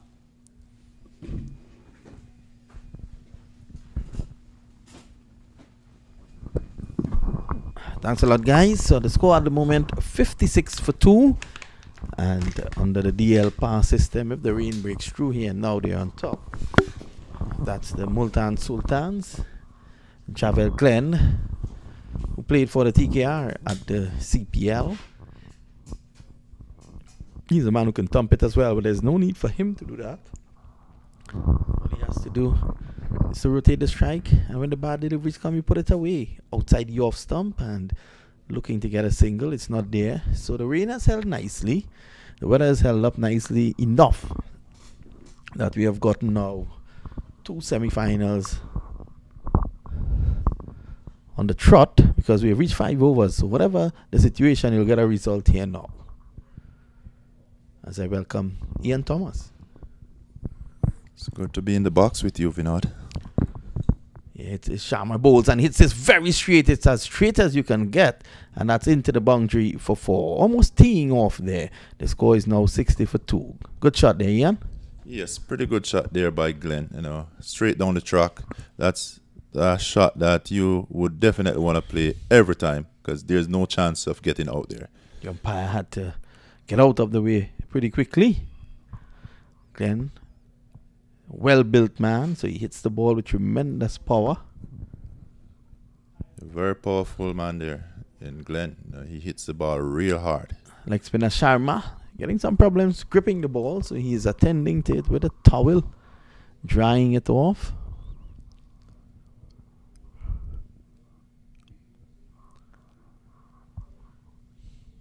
Yeah, he's again swept away down to deep mid wicket. Sensible batting. Score goes on to 61. 5 in the over so far. The required rate is 10.2. So of the other 3 deliveries, they'll be looking for another 5, Ian.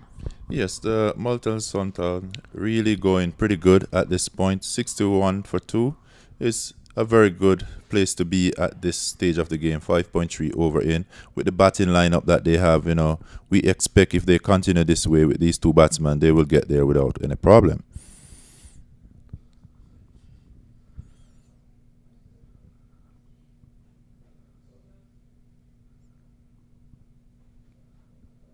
It's outside the off stump. He's not in control of it. A terrible shot by Chima, and he goes. And that's the problem with Chima. He's inconsistent, and he was not thinking. He got it on the full, looking to hit it through the offside, but it was too far from him. So he lost control of it, and he's on his way for a quick fire 20 off 11. There was no need for that. The score 61 for 3. And just as the Multan Sultans were looking to push ahead, they have now lost yet another wicket. But the man going in, he has a big role to play. That's Jaskran Malhotra. Yes, Vinod. Shima does not look the same part as the Shima we saw here last year, where he was hitting the ball all over the ground for 6 and 6 and 6s. You know, it seems to be a different Shima this year. I'm not sure about the mindset. Well, to be honest, Ian, this was Chima who got out. Shima, I don't know. Okay. You got me there. Malhotra is the new batsman going in now, and that was the delivery way outside the off stump. Look where the back leg is. He's actually pulling away to make room, and then the delivery was far away from him. He lost control of it, and he spooned it in the air. A big breakthrough there, Ian. Yes, that's a big breakthrough at this stage of the game. That simply means it puts on more pressure on the batting team. You know, the runs is already on the board, and it's going to take some batting to get there. Malhotra, the new batsman, he's very proficient at playing slow bowling. Comes from Chandigarh in India. Have you ever been to Chandigarh? You're going to give me a trip? Welcome that trip. He hasn't been to Joy's Roti I've been Shop there, man. I've been eating those rotis. Joy's Roti Shop, just outside the stadium. Very popular place. Flat deliveries off the back foot, works it down to long off for 1. Score goes on to 62 for 3. The end of the over, is it? No. Still 1 delivery to go. Yes, I was down by Joy Roti Shop for the draft and really enjoyed the meal there. And it was well Some put lovely together. Shrimp. Yes, man, I tell you, I really enjoyed. Yes, I remembered you there at that draft. I had to remind you that the draft had been over about 4 hours ago. Well, I was there for the meal at least. Well, the length of time I saw you there, Ian, it was as if you were waiting for next year's draft. There is a delivery outside the off stump by Sharma, who worked her way down to the cover point position. They're going to come back for 2. So sensible batting there by Glenn. Not trying to overhit that one. And he has a big role to play as well. It's the end of the over, is it? At the end of over number 6. The Multan Sultan, 64 for 3 against the Atlanta Fire. Yes, so Glenn is batting pretty responsible at this point. You know, he knows that he'll have to play a great role in this victory here if they are supposed to get to the 107. So he's batting pretty good at the moment. You know, still 4 overs to be bowled. We know the kind of player he is. You know, he could turn it on in just a single delivery. Well, we seem to have 3 umpires on the field. Yeah, and they're red. And in fact, it's a player who had a red sweater on. And this is something that we really need to address at CCUSA. That's Powell with a red sweater. You can't, you know, it looks ugly when you put on these sweaters as opposed to your uniform. I think the owners must take into consideration that. Probably get some sort of sweater that is similar to the kit. So you get the added protection of the warmth, and you still look reasonable. Yes, you want to look uniform out there on the field, where people are watching from all over the world. Earlier, he looks like an umpire because he was definitely different from the rest of the players in terms of wearing that sweater.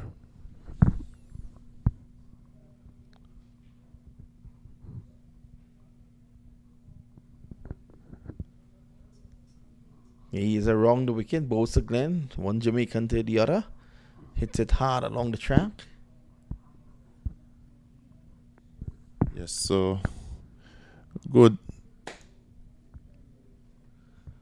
This time it is swatted away. That's a massive hit for 6 by Glenn. A quicker delivery. Glenn was equal to the task and he whipped it over long on for a massive 6. Well, I was just about to say that was good thinking from Ricardo Powell to change and go around the wicket, but Glenn just wanted to see one ball before he took him all the way over the boundary for 6 runs. Well, that was almost a medium pace delivery. He's bowling off his shoulders, and that would not work in the conditions here. You saw what Akil Hussain did this morning, just hanging the ball in the air, and you know, it did wonders for him. Then gets this on the full. Works this now straighter. Only 1. So they're keeping in touch with the run rate. The current run rate is 10.8. The required run rate is one you won't want to send Lenny to get. That's 10.5. Yes, they're keeping up in terms of the run rate. They're matching it. And with the batting that they have, you know, they could turn it on at any minute. So if they continue to the next over, they should be able to take it over the line. But let's see what. Well, Malhotra hits a massive 6. In fact, he's on court. What a catch! On the edge of the boundary. He's indicating to the umpires that they checked that. Let's wait and see. Wow. This is a the replay. fielder is saying that he's out. Malhotra is waiting there. It went high in the air. It came down. And Zayn was on the boundary. Let's have a look. A massive pickup. It made a lot of air. Here he is coming down, Yes, I think it's a safe catch. Wonderful effort there by Zayn. And that is a serious wicket to get at this point in time. I think had that gone for 6, that would have taken the score to 78, and it could have been curtains. 72 for 4 now instead. Well, I must say that must be the catch of the match, along with the one from Glenn. Very good judge catch. The timing had to be perfect, and he was able to stay within the ropes on that one. So very good catch there on the boundary. It was a lovely pickup though by Malhotra. And even better camera work.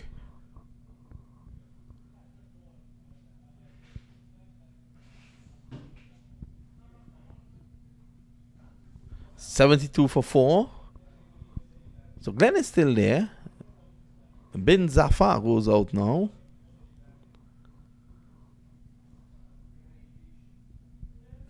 Well, they say catches win matches, and let's see, you know, Atlanta Fire get a quick wicket here, 72 for 4. We have a game on. Yes, the game is definitely on. The required rate has now gone up to 11.1. Who in the tank? Who the Multan Sultans have in the back that can come now and really lift the tempo?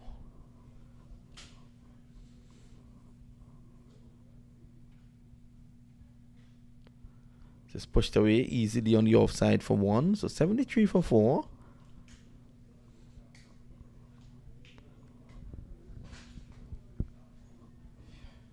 That's the end of over number 7.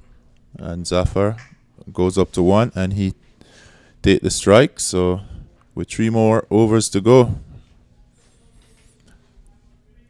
Sultan 73 for 4. Atlanta Fire need some wickets if they want to halt this scoring rate.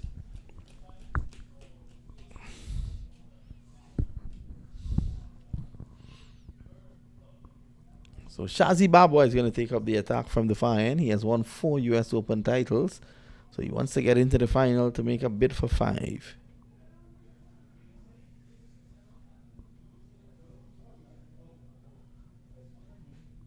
So there's a big responsibility on these batsmen here. And with Babwa with the ball, who you mentioned have 4 under his belt already, 4 wins in this tournament, he is going to definitely come with a plan here.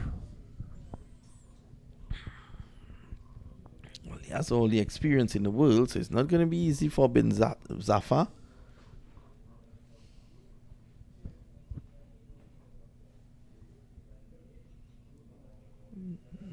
Quietly pushing the offside for 1. So he's doing the right thing, just getting his eyes in. But whilst he's doing that, he's getting the singles as well. Yes, very good cricket there, you know, turning over the strike at least, getting Glenn on strike, who's been there for a while. He's 16 from 9, so he's the batsman who's been there for a while. There's the off spinner, Babwa. Glenn hits it down the ground. This has gone close to the party on the southern end of the ground, up the grass mound, and Jeremy Milani gets an excuse now. If he goes to collect that ball, he'll get the ball, but he would not get him. He will easily slip into the party, as he did last year. He had a fair. So a short delivery, it was a bad delivery, and they're just pulling away, transferring the weight nicely onto the back foot, and clobbering this one all the way for 6. That was way over to the mountain on the other side. That was a massive hit there by Glenn. You know, he can really hit the ball. You know, he has the muscle, the shoulder, the built. So we're down now to just, what, 25 runs required?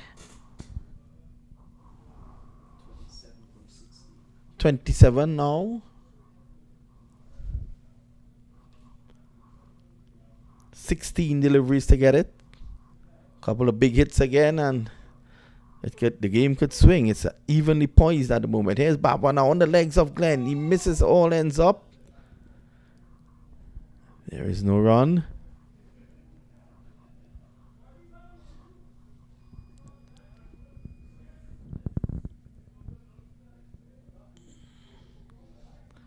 Glenn Wilson Babwa again, and this is on the legs. He hits this. He doesn't really get in control of it, and he gets 1. They're going to go back for 2. This is excellent running by bin Zafar. He turned, he saw the opportunity, and he raced down the track. Glenn applauds him. 2 more, 82 now for the loss of 4. A target, remember, is 107, so 25 to get.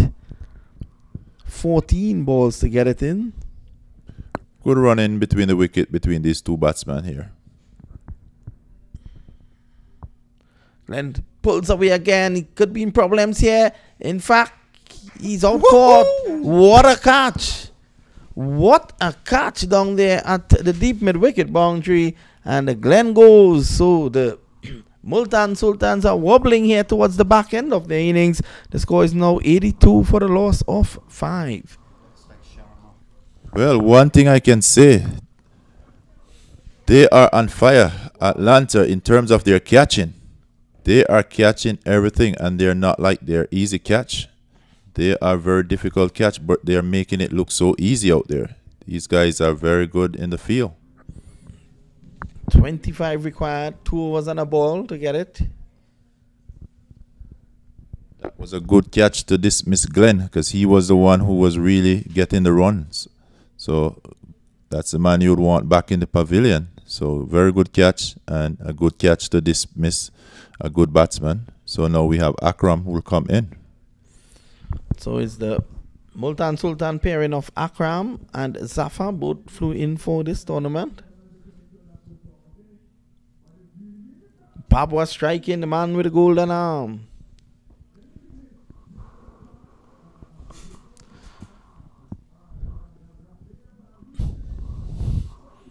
The ladies are about to go out there, and they probably thought the game was over.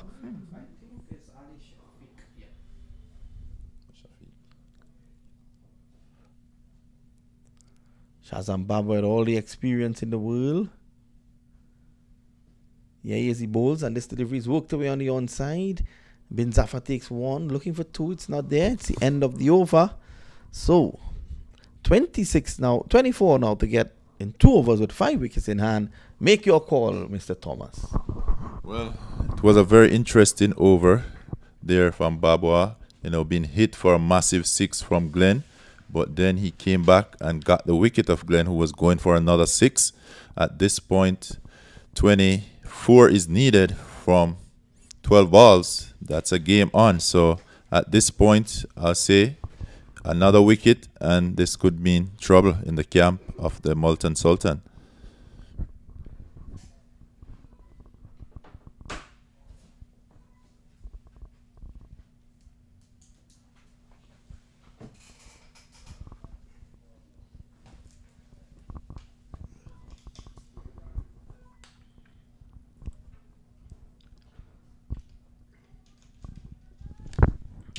Zafar has worked the ball nicely around since he has gone in. I don't know much about him, so I don't know if he can really give the ball a good thumping. Well, you will have to at this point of the game.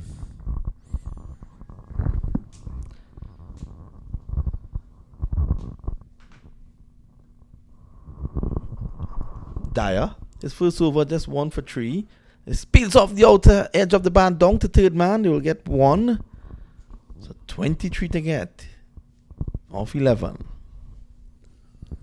So basically from here, they need 2 runs per ball to get them home safely. So right now the run rate is creeping up, 12.6. 11 balls remaining.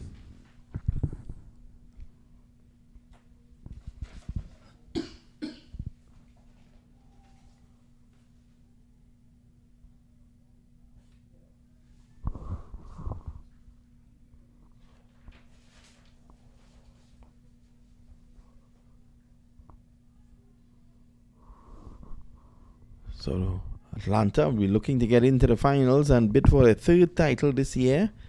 So far this year, Ian, they've won the 2X in Houston and the National State Championship in Wisconsin. So they've been a winner this season. So definitely they're going to be bringing their A game in this last 2 over, and they have to if they want to make it to the finals. But definitely I know that will be in the mind of every player out there, and they know what is required. 23 required of 11. Just smashed away through the offside. Runs here. They should come back for 2. They take 1, and yes, they're going to go back for 2. So 21 required now. The winner, of course, the winner of this game will go on to meet the Somerset Cavaliers in the finals just immediately after this.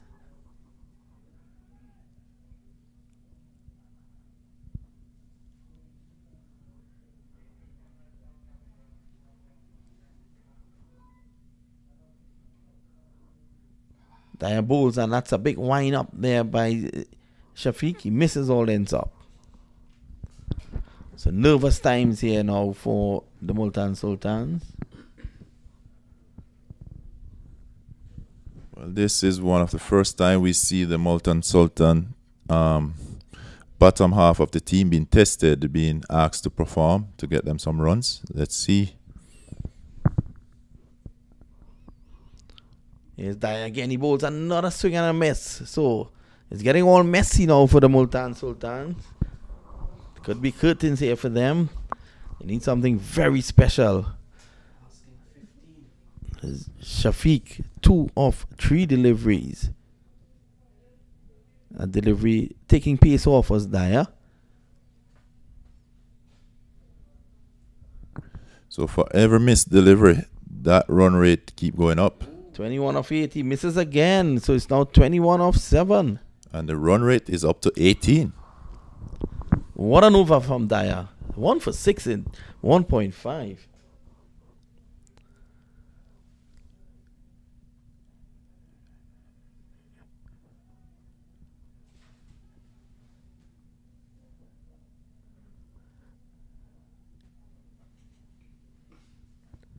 Sammy handles this one down to long on. He keeps the strike. And in fact, they're going to come back for 2.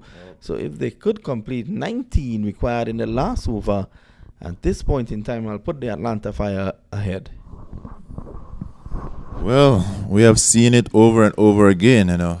Coming down to the wire the very last over, you know, required 19 runs in the last over. Who is going to bowl this over? I know that bowler is going to be nervous. I've been there. And definitely the batsman is also going to be under pressure. So this is a test of your batting skill and your bowling skill. A test of your discipline, how well you're able to execute here. The best person, whether you be the batsman or the bowler, that execute here will win this game.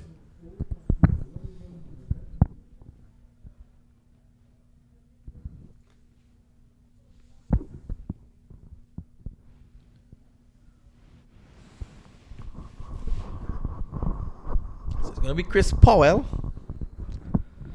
His first over went for 15. So he'll want to improve on that because 19 required here in the final over. On strike is Zafar.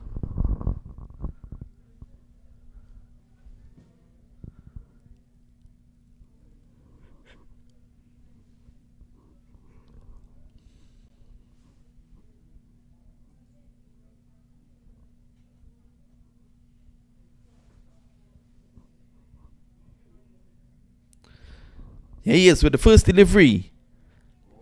And in fact, that's a wonderful catch outside the off stump. He was looking to hit it away, took the outside edge, and he's out caught brilliantly by the wicketkeeper. So 88 now for 6, 19 to get off 5, and the man going out there is Muhammad Ali Khan. Well, the game is getting more challenging now for the Multan Sultan. Just lost their 6th wicket, needing 19 runs for victory. Here, 5 balls to go. This is going down to the wire. Well, I don't know about going down to the wire. What I know is that Chris Powell has struck and Atlanta are right on top at this point in time. Ali Khan will have to really use the long handle now.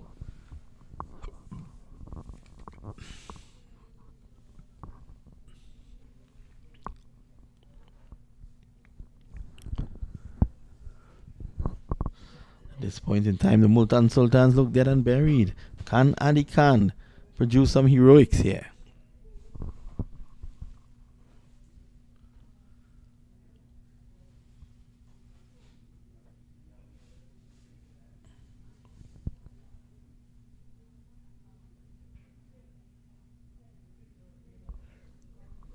Here he is. Second delivery. Comes in, bowls a can. He hits this down to long on.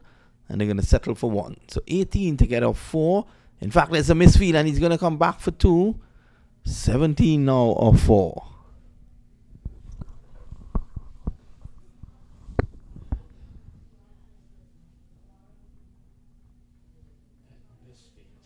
Yeah, misfield.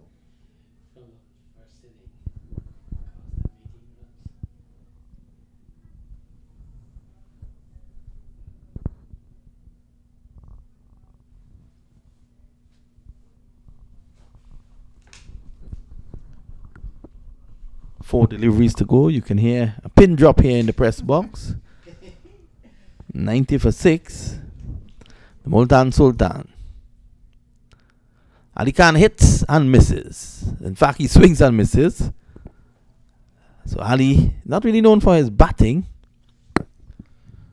3 sixes required now.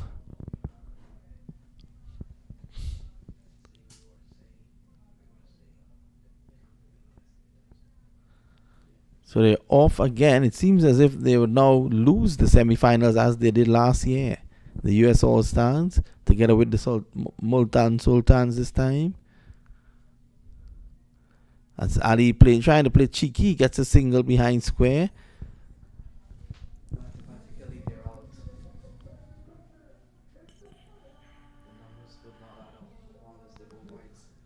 So a star-studded Multan Sultans going under to the underdogs here, the Atlanta Fire. All we need here is 2 legal deliveries and the Atlanta Fire will be in the finals.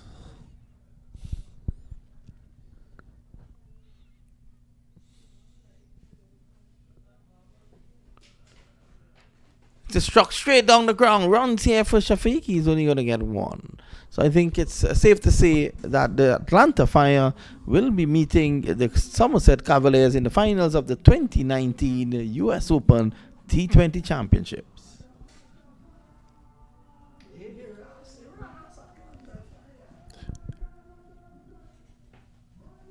Well, we can hear it there from Trinity Ross saying what a upset. One bad game here by the Multan Sultan, but it's a game that you cannot lose. And he hits, and that's a massive blow for 6. That's not going to help. 6 runs struck off the last delivery by Ali Khan. They fall to these guys at the Atlanta Fire, losing the match by 8 runs. And it's now on to the finals where we will see the Somerset Cavaliers, last year's runners-up. They are coming up against the Atlanta Fire. Ali Khan hitting the last delivery there for 6, but it was too little too late. A disappointed Multan Sultan team walks out.